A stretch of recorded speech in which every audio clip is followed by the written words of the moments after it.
Welcome back to Zenith Poker. Today we'll be continuing with the 2-bet pot series between the big blind and the button. And in this lesson we'll be looking at the dry rag flops. Specifically we'll be looking at an overview of the dry rag flops and looking at some of the flop lines and how to play the turns given some of the flop betting action. So first off, we've got the dry rag database. It's a database of 27 flops, and the big blind is forced to check everything. It's not surprising, there's not going to be any donks in the equilibrium position anyway. So we're just going to skip straight to the button's c-betting strategy, and we can see that across all these flops the average checking frequency is 36.27%. So there is still quite a lot of checking back despite these boards being relatively dry and relatively high in equity for the button. You can see that overall in terms of equity we've got 53.83%, and the button's got a positional advantage, an equity advantage, and on basically all these boards they're going to have a relative nut advantage as well. So despite all those advantages that the button has, the buttons will still be checking back. All right, and so maybe we can look at one of the boards that the big blind struggles on.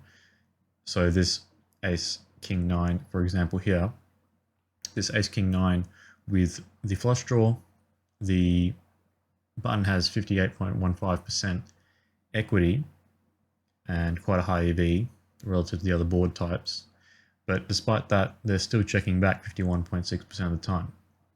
So just because you have a high equity advantage, a high EV advantage, a high nut advantage, that doesn't mean that you're just going to bet your entire range. Okay? Alright, so let's have a look at the bet sizes that are being used. So definitely when we have a high checking frequency, either the board isn't quite as good for the button, or the board is very good for the button and the button will be using a very big betting strategy instead. So for example here, the ace king 7, ace jack 6, ace queen 7, ace king 9, these types of boards will have a high flop pot betting and over betting frequency alongside a high checking frequency. So when we filter out for the overbets, we've got across all these 27 flops 6.77% overbetting in total, but there are a few select flops which have a relatively high overbetting frequency and a high pot size betting frequency. You can see that on the boards which go for the overbet, there is also pot size betting being used as well. And each of these boards has a relatively high checking frequency as well. So you can see it's ace king 7, ace queen 7, ace queen 6, ace king 7, ace jack 6. These boards all have a high overbetting and pot betting frequency of between 30 and 40%, but we'll be checking back at a relatively high frequency as well, potentially around 50% of the time. So let's dive into one of these examples. So let's have a look at ace king 9 that we were talking about earlier. This board is in terms of equity, the best board out of all these 27 flops. The big blind is supposed to check, and now the button is checking back 51.6% of the time, right? So despite the fact that they're checking back a lot, that doesn't mean that they're not going to be betting for a big size. So here you've got loads of these 2 pairs betting for the pot size bet, 3/4 pot, 4.5 times a pot. All the strong top pairs betting for those same kind of sizes, and then middle pairs, weak pairs, sure, those can be thrown in sometimes, particularly if they have a kind of additional backdoor equity, or maybe you can use it as a semi-bluff. But they're mostly checking back. And then the hands that are being used as a bluff, a lot of the flush draws being used as a bluff for the big size, a lot of the gut shots being used as a bluff for the big size. These variety of 2-card backdoor flush draws being used, thrown in there as well. And then just random junk, right? There's going to be plenty of hands like there's 5-3, 6-5, 7-5, 7-6 offsuit. All these hands which maybe have some kind of backdoor draw, maybe not, just being thrown in there. Maybe they'll hit their backdoor draw and can keep barreling on the turn, but otherwise will often give up. Other hands which can be used as a semi-bluff are these weaker pairs, pocket twos, pocket threes, pocket fours, pocket fives. These hands, if you hit your set, you'll be able to stack an ace, hopefully, and some 9x being thrown in there as well, just to beef up the range on a 9. A king being thrown in only really if there is a flush draw or backdoor flush draw. Okay, otherwise the king is just checking back. So plenty of checkbacks, plenty of overbets. So the range which is betting is very polar, the range which is checking back is far more merged, and then we'll just have to deal with the turn probes from the big blind.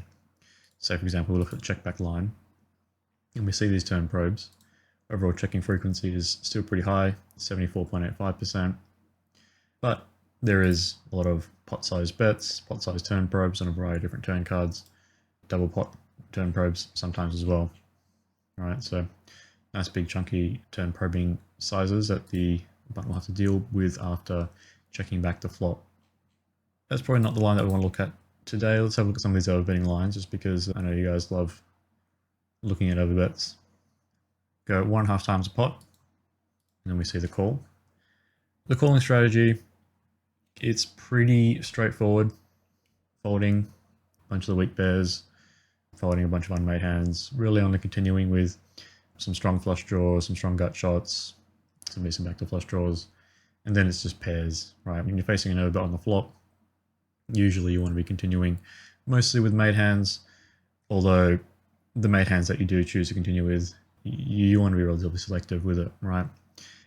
Just this flop bet, looking at the range which is betting in terms of which range is betting for value, you can say that sort of ace-10 is potentially the cusp of the value range, and then these other ace-x are being thrown in there to check back on the turn or check back on the river.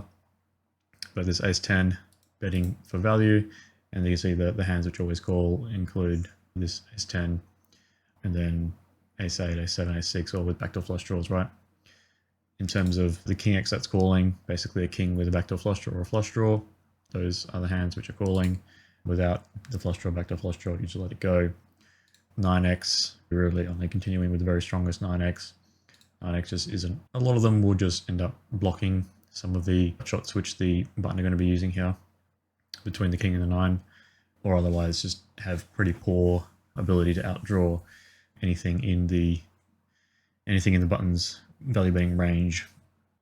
The thing is with a 9 is that, say for example, you got a weak 9 like 9-6, 9-7, sure you might be able to call, but often you'll actually get outdrawn by the overcard type hands that the button is using as a bluff, and you're also going to have a lot of difficulty catching up to any of the two pairs, namely the ace-king, which is going to represent the big hand that is going to take a 3 street value line. So 1.5 times a pot, look at turn report. Remember that once you face an overbet and then you call, your range is relatively strong. You actually want to do a lot of donking on select turn cards, filtering it for the checking frequency. Got 80.17% checking frequency on the turn after the overbet call, so there's 20% donks, right? So there's a lot of donking, particularly when the flush comes in, which makes sense. The calling range is relatively flush heavy compared to the betting range. And then also on an ace or a king, these improve the big blind's range relative to the button's range, reducing the number of value combos in the button's range relative to bluffs, and turning some of the bluff catchers into 3 of a kind, and they become slightly stronger, slightly harder to have been outdrawn, right, just because of the math involved with the blockers. So we're going to look at one of these turn cards. Maybe we'll have a quick look at, say for example, this 4 of spades. 4 of spades, loads of donking for the quarter pot size, and now the button is starting to shut down. Look at the density of the flushes, 23.3% compared to 7.3%, 7.4%. So there's not a lot of flushes in the button's range compared to the big blind's range when the flush comes in here on the turn. Button being relatively weak on this particular turn card. You can see the equity shifted by a significant amount. The equity shifted a significant amount mainly because of the whole overbet call thing. If you look at the turn report, the equity to start off with, the equity of the calling range of the big blind is 60.71%. Sure, this 66.41% equity of the big blind is higher than that, because the flush has come in, but that's not like super surprising that it's this high, right? It was pretty high after calling the overbet in the first place. And the reason why it's high is because the big blind has to fold out a lot of unmade hands. They're calling a lot of made hands. The button has a lot of draws and some very strong hands. And then when this flush card comes in, suddenly the big blind's range is relatively well protected by the flushes.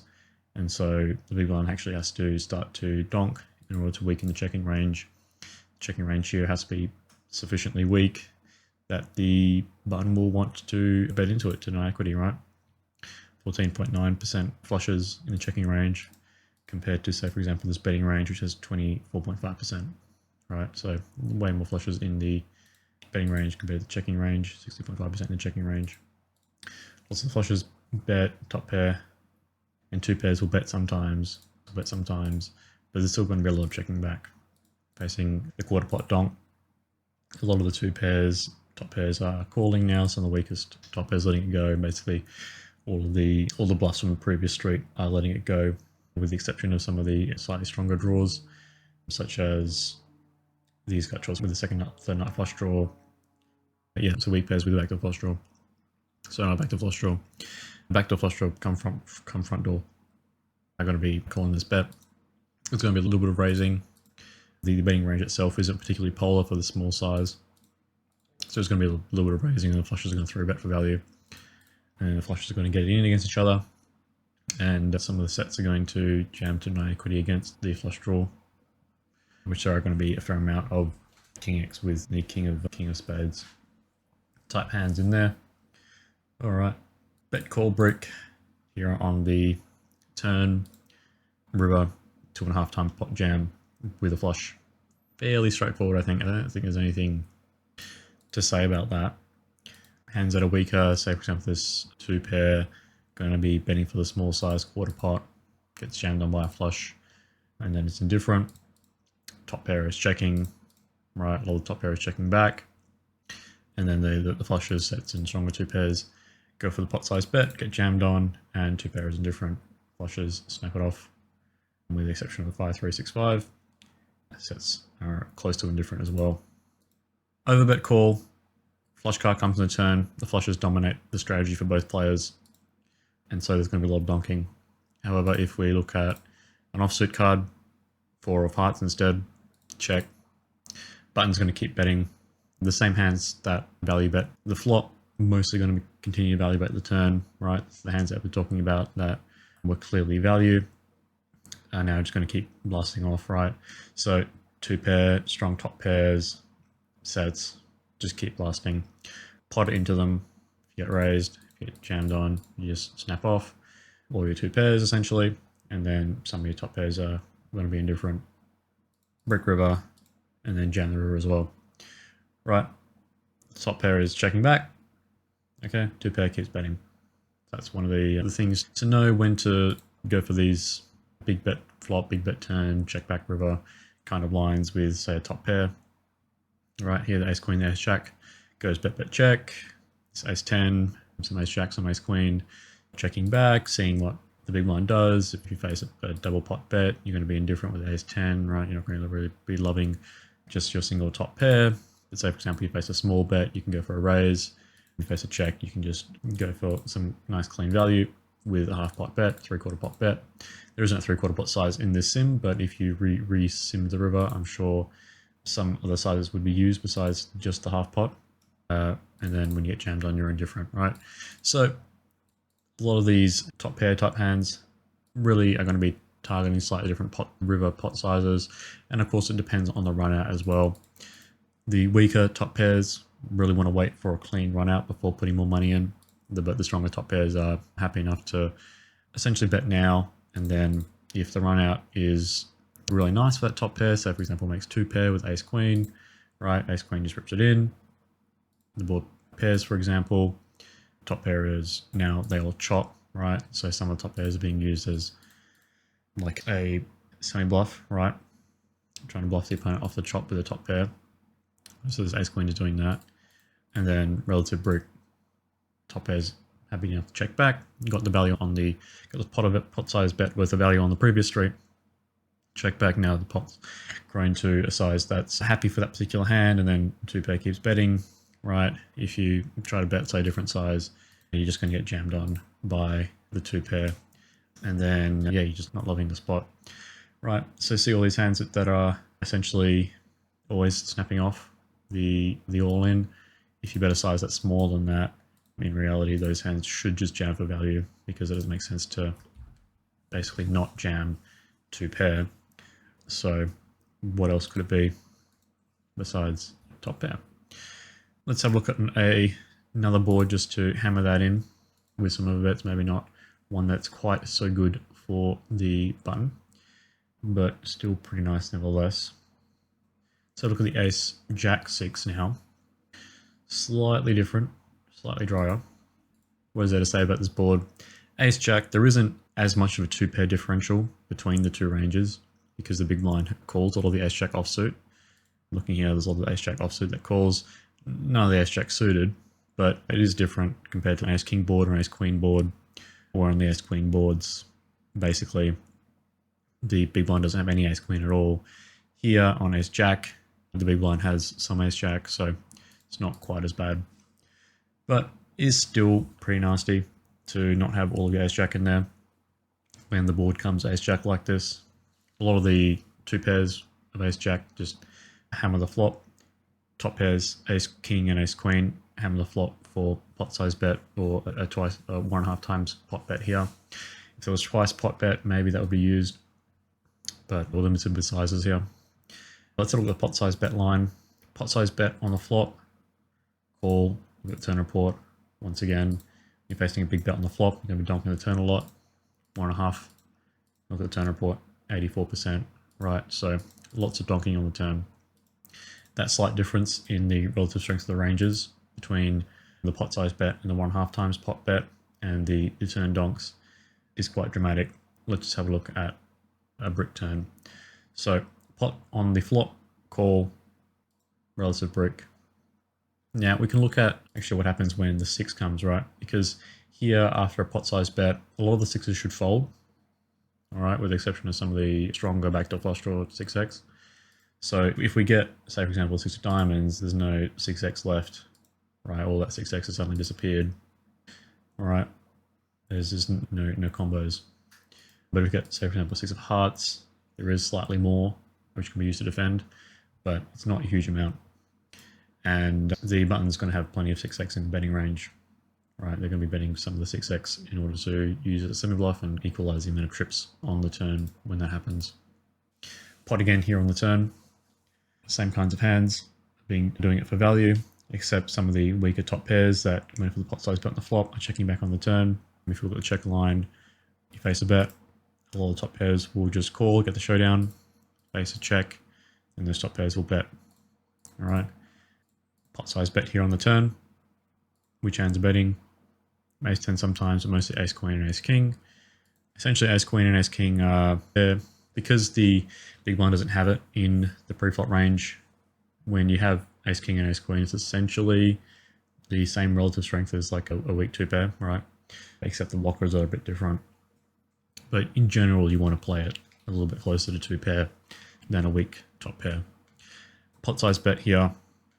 Brick river, check, and now because the stacked pop ratio is a little bit different, you can do some fancy stuff with some of these non-all-ins, right? So for example, pot size bet here, and then you get jammed on. You'll be indifferent, but we're targeting a slightly smaller river pot size. That's mainly because of the 6x on the river. Sorry, 6x on the turn making trips. We change it up a bit. So for example, 5, check, pot size bet, the 2-pair, brick river, and now these top pairs are now checking back, and the 2 pairs and sets are jamming it in, right? And there's going to be many more 2-pair combos in the range now that the 5 has come on the turn rather than the 6 causing trips. That 5 introduces ace 5 2-pair and maintains the number of ace 6 2-pair.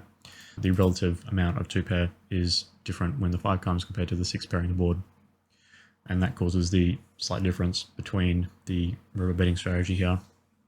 But in general, hands like top pair, ace king, ace queen, happy to go for some big bets on the flop and the turn, right, on these brick runouts, and then check back the river. Hands like two pair and stronger, just go bet jam for whichever size, usually starting off with a bigger size on the flop and then tapering it off on the turn of the river.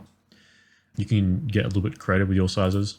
If you want to go for, say for example, sizes outside this tree, that's totally fine. You can go for something like 110, 125, bet the turn for 110, 125 and jam river. Like you're targeting a certain pot size, and with ace king, ace queen, right, you'll want to go, you'll want to get a fair amount of money at least by the turn. So say for example we go for 75 on the flop and we get the 5 on the turn, pot turn, call, brick river, check, and now ace king, ace queen. It's kind of like, okay, maybe I can go for really half pot thin value bet on the river, maybe not. So it's not quite super happy with just checking back. It's not quite happy with making a small bet. So it's indifferent between the two. Wants to get a little bit more value if it can. If the opponent maybe is raising too often on the turn or on the flop, you can go for the thin half pot river bet with a hand like ace king, ace queen here in this line where you go 75 pot.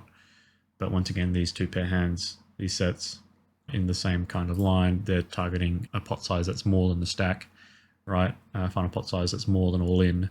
So they're happy to just jam the river, regardless of which line it took to get to this river given this run out. So it's always roughly the same hand, targets roughly the same final pot size on roughly the same run out. So that's a way to look at it. A lot of the hands play very similarly given the same run out, or at least targeting the same final pot size. Okay, so we're trying to get to that final pot size in a different way. So look at one more example.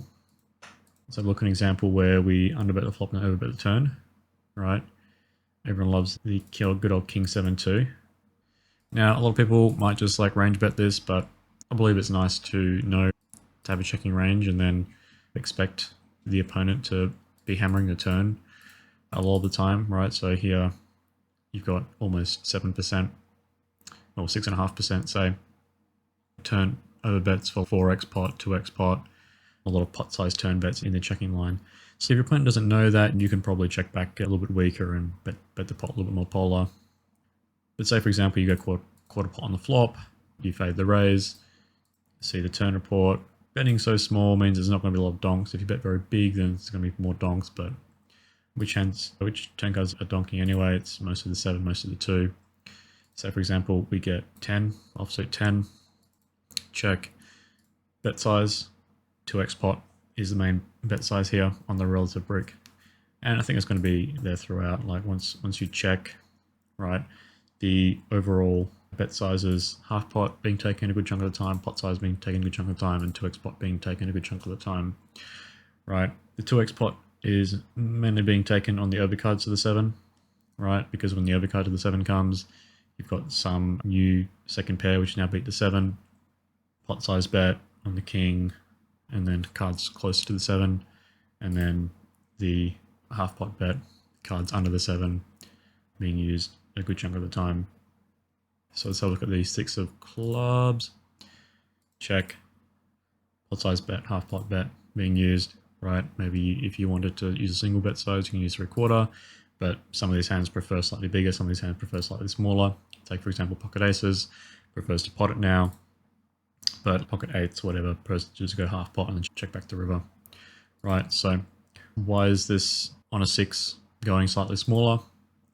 A lot of the overcards will have missed, but you still want to deny equity from overcards to the 7, right? You can do that by betting some of the slightly weaker top pairs, some of the middle pairs for a small half pot bet size, right? That way you'll be able to deny equity from some of the unmade hands, such as a queen, jack 10, ace highs more effectively. And then some of your ranges will then just pot it. Those hands are going to fold out anyway, and then you're going to try and get value from weaker pairs. Say for example when you've got a decent top pair hand. 10 of hearts, let's go back to that.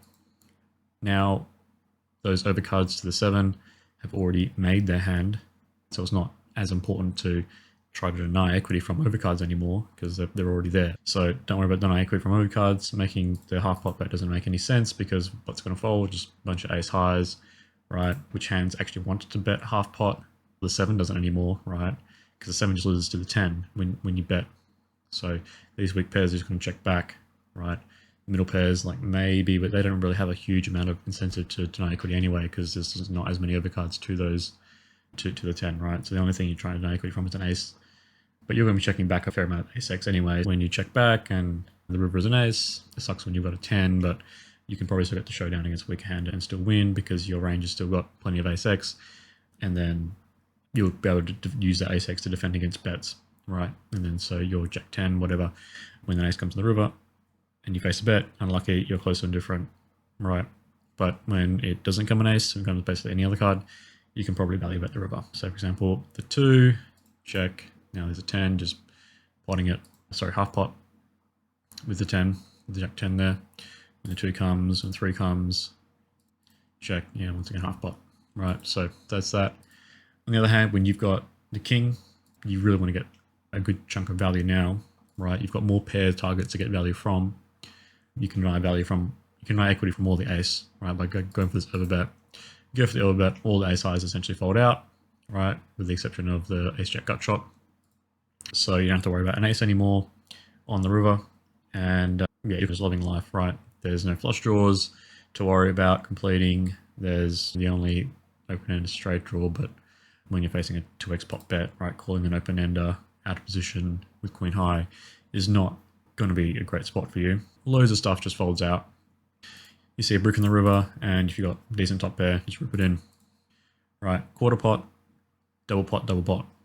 Pretty nice line for you to be taking, right? But you've got to be able to spot the runouts where you can take this line, right? We're running out of time. Let's go for a bit of recap. Overall, there is quite a high checking frequency, and on some of the boards where you go for an overbet or pot size bet on a flop, there's also going to be an even higher checking frequency, right? The range that's betting is relatively polar. The range that checks back is relatively merged. The range that's betting is relatively polar. It's going to go for on clean runouts, big bet on the flop, big bet on the turn, jam river. And then checking back, you're going to have to defend against the opponent's turn probe. We haven't looked at that yet. We might look at that in a later lesson. And then we also had a quick look at some of the lines where you make a small bet on the flop. So for example, quarter pot bet on the flop, face a call, and now you start overbetting the turn, right? It's a clean run out. Overbet the turn with your strong top pair, jam river with some of the strongest top pairs, and you just go keep betting with some of the decent top pairs, right? Knowing how to spot clean runouts and using the clean runouts to build an overbetting strategy is important, and knowing when to overbet the flop is also important, right? So knowing what your overall betting range is going to be looking like, how you're going to be playing the betting range on the clean run out and the run out which has improved the opponent's range, both quite important. Today we looked at some of the clean run outs and examples of clean, aggression, big bets on the flop, big bets on the turn, big bets on the river. Okay, so hopefully you enjoyed this lesson and you learned something, and I'll see you all in the next one. Bye now.